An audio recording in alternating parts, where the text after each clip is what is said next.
জানিয়ে দিব এই মুহূর্তে পাওয়া সর্বশেষ বাংলা সংবাদ। শুরুতেই শিরোনাম। পাশের দেশে বসে সাম্প্রদায়িক বিশৃঙ্খলা করার প্রোপাগান্ডা ছড়াচ্ছেন হাসিনা বলে মন্তব্য। এরপরে জানাবো হাসিনার অপরাধের সমর্থক দাতাদের জাতির কাছে ক্ষমা চাওয়ার আহ্বান আমির খসরু মাহমুদ চৌধুরীর।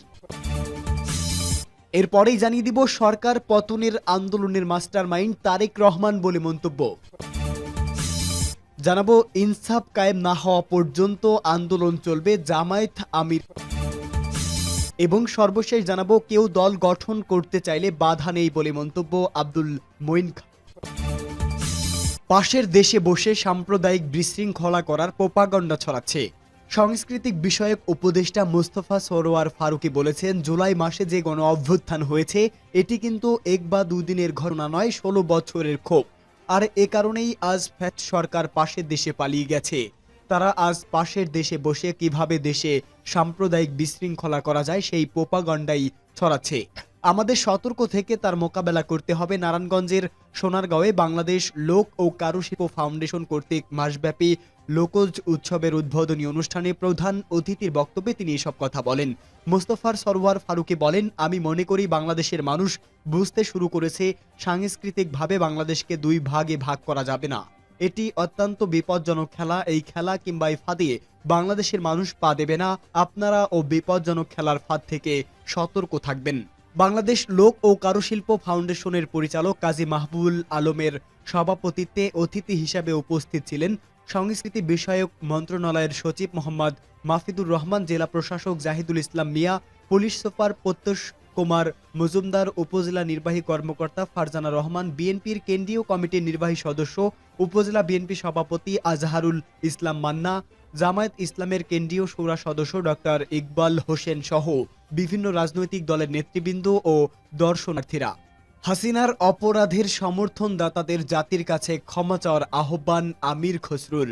আওয়ামী লীগ সভাপতি এবং সাবেক প্রধানমন্ত্রী শেখ হাসিনার অপরাধের সমর্থকদাতা, পেশাজীবীদের, লেখক, বুদ্ধিজীবী, সাংবাদিকদের কাছে ক্ষমা চাওয়ার আহ্বান জানায় এই কমিটির সদস্য আমির। তিনি বলেন, শেখ হাসিনাকে যারা সহযোগিতা করেছেন ফ্যাসিস্ট রিজিম স্থাপন করার জন্য, স্বৈরাচার স্থাপন করার জন্য, তারা জাতির কাছে ক্ষমা চাইলে তাদের পাপটা মোচন হবে মনে করি এবং দেশ সামনের দিকে এগিয়ে যাবে। কারণ চ্যাপ্টারটা ক্লোজ করতে হবে, চ্যাপ্টার ওপেন রেখে কোনো দেশ এগিয়ে যেতে পারে না। সেই সাথে তিনি বলেন, অপরাধে ও যারা সরাসরি গুম খুনে সম্পৃক্ত তাদের শাস্তি দৃষ্টান্তমূলক হতে হবে। প্রতিহিংসা ও প্রতিশোধের রাজনীতি করে কোনো জাতি এগিয়ে যেতে পারে না বলেও মন্তব্য করেন আমির খসরু মাহমুদ চৌধুরী। তিনি বলেন, নির্বাচনের মাধ্যমে বিএনপি ক্ষমতায় এলে প্রথম থেকেই দেশের অর্থনৈতিক, শিক্ষা, স্বাস্থ্য খাত সহ সকল খাতে উন্নয়নের জন্য কাজ করা হবে। একই সাথে রাজনীতিতে গুণগত পরিবর্তন আনা জরুরি। বিএনপির প্রতিষ্ঠাতা শহীদ রাষ্ট্রপতি জিয়াউর রহমানের কর্মকাণ্ডকে নির্দেশ হিসেবে তুলে তিনি আরো বলেন, ভ্যাট বাড়ানো অন্তর্বর্তী সরকারের উচিত হয়নি। সরকার পতনের আন্দোলনের মাস্টারমাইন্ড তারেক রহমান, বলছে খোকন।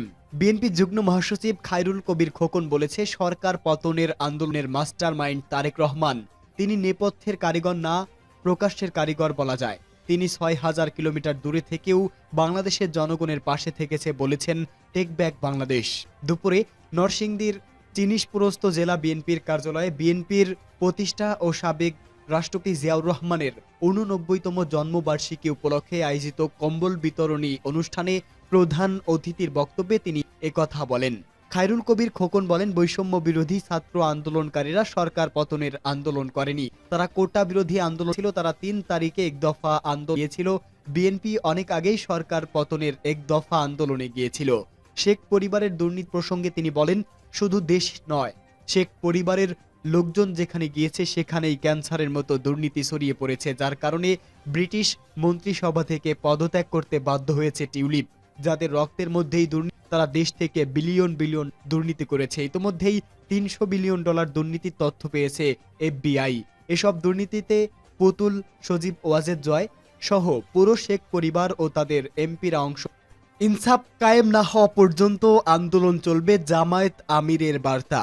ইনসাফ কায়েম না হওয়া পর্যন্ত আন্দোলন চলবে বলে মন্তব্য করেছেন জামায়াত ইসলামীর আমির ডক্টর শফিকুর রহমান। রাজশাহীর হাজী মোহাম্মদ মহসিন সরকারি উচ্চ বিদ্যালয় মাঠে ঐতিহাসিক মাদ্রাসা ময়দানে দলের কর্মী সম্মেলনে তিনি এই মন্তব্য করেন। মানবিক বাংলাদেশ গড়ার প্রত্যয় ব্যক্ত করে জামায়াত আমির বলেন, আমাদের জীবন্ত সন্তানেরা যারা শহীদ হওয়ার জন্য ঘর থেকে বের হয়ে নেমেছিল তারা অন্তরে বড় কষ্ট পাবে। তবে এই বিনয়ী অনুরোধ যারা না মানবে তাদের জেনে থাকা উচিত, আমাদের যুদ্ধ শেষ হয়নি, আমাদের সন্তানেরা এখনো স্লোগান দিচ্ছেন আবু সাইদ মুগ্ধ শেষ হয়ে যায়নি যুদ্ধ। এই লড়াই চলবে যতক্ষণ না এই জমিনে ইনসাফ কায়েম না হবে। তিনি বলেন, বাংলাদেশ শতকরা 91% মুসলমান অধ্যুষিত দেশ। এর মানে এই নয় মুসলমান ছাড়া এদেশে আর কেউ শান্তিতে বসবাস করতে পারবে না।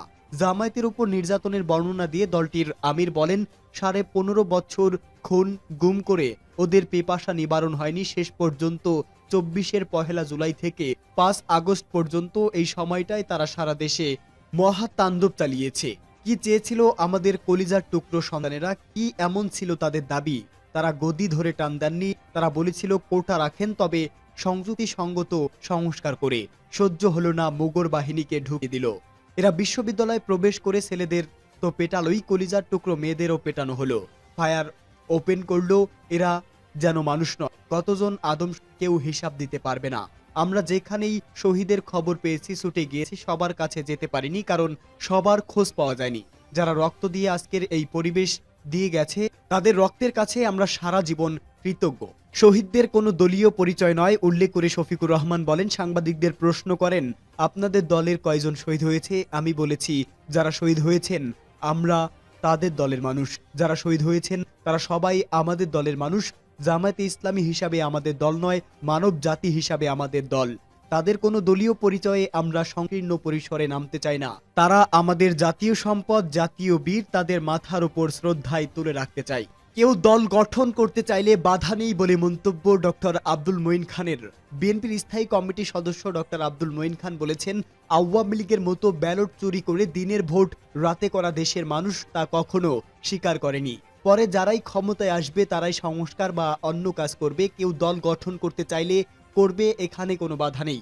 রাজধানীর শেরে বাংলা নগরে জিয়া উদ্যানে বিএনপির প্রতিষ্ঠাতা জিয়াউর রহমানের কবরে শ্রদ্ধা নিবেদনের পর তিনি এই মন্তব্য করেন। ডক্টর মঈন খান বলেন, বিগত 15 বছরে ফ্যাসিস্ট আওয়ামী লীগ সরকার বিএনপি সহ বিরোধী দলের নেতাকর্মীদের গুম খুনের মাধ্যমে নির্যাতন করেছে। লক্ষাধিক মিথ্যা মামলায় 50 লাখ মানুষকে আসামি করে মানুষের অধিকার হরণ করেছিল। সুতরাং বুঝতে হবে যে অন্তর্বর্তী সরকারের কাছে মানুষের প্রত্যাশা কি, সরকার কেউ সেটা উপলব্ধি করতে হবে। তিনি বলেন, আমরা একটি জাতীয় সংসদ নির্বাচনের কথা বলছি যা সুষ্ঠু নিরপেক্ষ নির্বাচনের মাধ্যমে জনমতের প্রতিফলন ঘটাতে পারে। যারাই জনগণের ভোটে নির্বাচিত হবে তারাই সরকার গঠন করবে, সেটি হলো গণতন্ত্র। আমরা গণতন্ত্রে বিশ্বাস করি। অন্তর্বর্তী সরকারের মূল দায়িত্ব গণতন্ত্র ফিরিয়ে আনা দাবি করে মঈন খান আরো বলেন, ব্যক্তির চেয়ে দল বড়, দলের চেয়েও দেশ বড়।